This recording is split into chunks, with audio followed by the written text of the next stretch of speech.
Not exactly watermelon weather. So,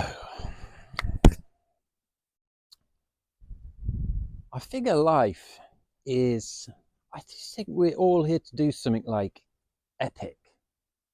And I feel really good. I think I've been sitting on that idea of 100 startups in 1 year. And I feel very, very excited by that because it's something epic. It's like something that I can get behind and other people will get instantly. And it's just something crazy, epic challenge, which, with good intentions of teaching other people how to do things, how to make things happen in life. You've got to actively be pushing those 5 departments forward with kind of roughly equal energy. Otherwise, certain areas just get left behind. They don't get any attention. Like a good garden, you've got to attend to all your things that are growing or that you want to grow. So yeah, 100 startups in a year. I've just had like downloads of information. My mind, I've been scribbling down all these, like 5 or 6 really good new ideas came in, and I was just thinking about how I can do this. And some of our existing brands already got some ideas for some. I'm not going to go too much into any more new ideas today. Try not to. But non-conformity automate, for example, is like, I'm not sure what we're going to call this in the blueprints, but I want really nice, engaging names as well so people get it. Because this is just like when I realized that I could outsource a lot of my work when I was in Bali. When I kind of knew it existed, but when I actually took the step and did it, and I realized I should do it. And then yeah, once I'd done it, I'd learned how to do it, and it was saving me loads of time. I was paying people to do things for me at a good rate, good, highly skilled people, so I didn't have to do it. So I could do more. I could help more people with their businesses and coaching them and putting together all these things. And I really enjoyed that. And so I guess how I'm going to do 100 startups, I'm going to need to be, have a lot of mental clarity, keeping myself healthy, clean, and in the vibe. Like today, I feel super in the vibe. It feels like life, there's been just a lot, even trying to keep the calendar free, there's just been like quite a few things going on. But it feels like there is a clearing now, some space, and 100 startups. Like that'll give us enough scope to really sort out the interconnectedness with the blueprints and the pricing models and how it all fits together. There's still like loads to come with that, but it's a big thing to put together. And like anything, you've just got to begin these things. That's our whole message here. Um, this has evolved so much. We're 160 days in, and for the first time, I feel like this is like it. I've changed that headline on the nonconformitycompany.com site so many times, and they've kind of felt good for a while, but just not. There's just been this underlying feeling that it's not right. Now I've changed it to 100 startups in 1 year. It feels right. It's like, it's on. Let's go. So we're on the 7th of November today. So that's including today, 24 more days of November. End of November is our first half of the year cut-off point. We started in June, July, August, September, October. End of November is the 6 months half mark point. So I thought, well, if this is right and it's on, and this space that I can see and how inspired I feel with it, if I can get these 33 finished by the end of November, then that's the answer to go for it for the 100 startups in 1 year.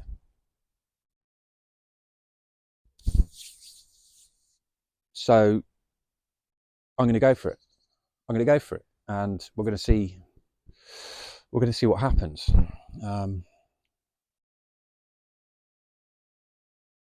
But I think I was just thinking about what to talk about in the video today, and I was just like, I think we're all here to like do something like epic. I don't know what that thing is, and it's for everybody, it's going to be different.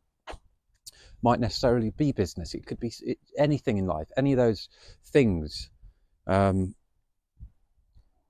life can just sometimes, if we're not actively managing it and making sure that everything's like good, the days go on and the weeks and the months, and then we're like, what's going on? What am I here for? So I've always pondered that, and I guess been searching for that. But it's definitely to be a teacher. I love to learn and I love to teach, and I guess this whole company is just finding like new and just creative ways to teach. Because when I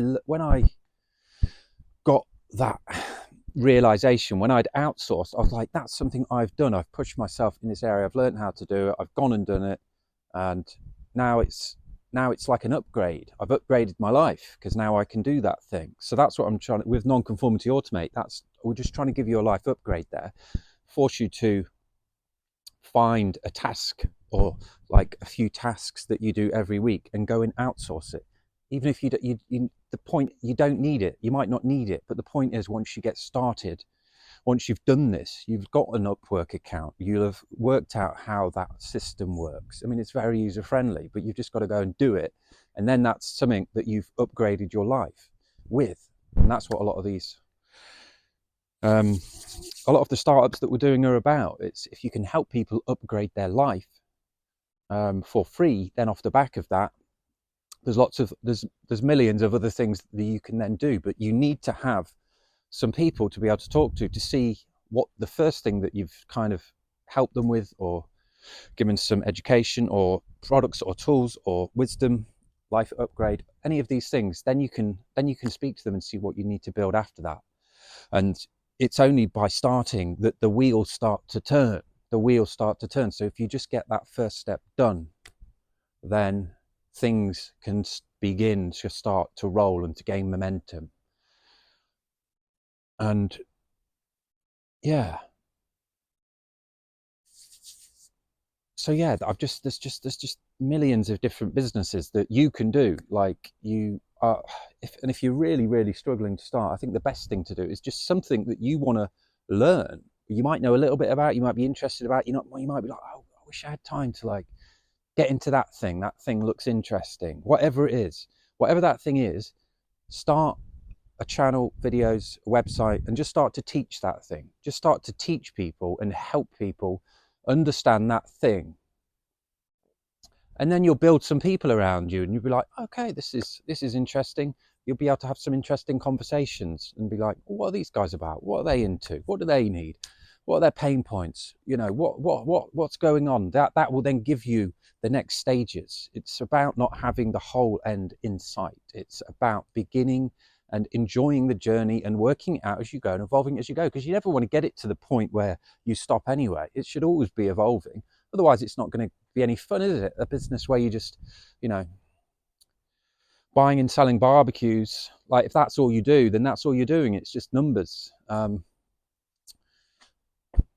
yeah, I mean, there's nothing wrong with that, because I love all types of business. But I'm saying for you to get into it, you can go down that route if you want and just look for purely profitable, boring stuff. But I just believe that we should all be like teaching and just trying to look how we can help the people in the world, how we can help the world, how we can help the groups of people in that world, the different interests, passions, and blend it with ourselves, our passions and interests and life and thoughts, and yeah, push the world along a bit, help it along a bit, help some people along in the world, help things along, and enjoy doing that. Enjoy it because you're into something that lights you up. You like doing it. So blend all of that. So yeah, I think to finish,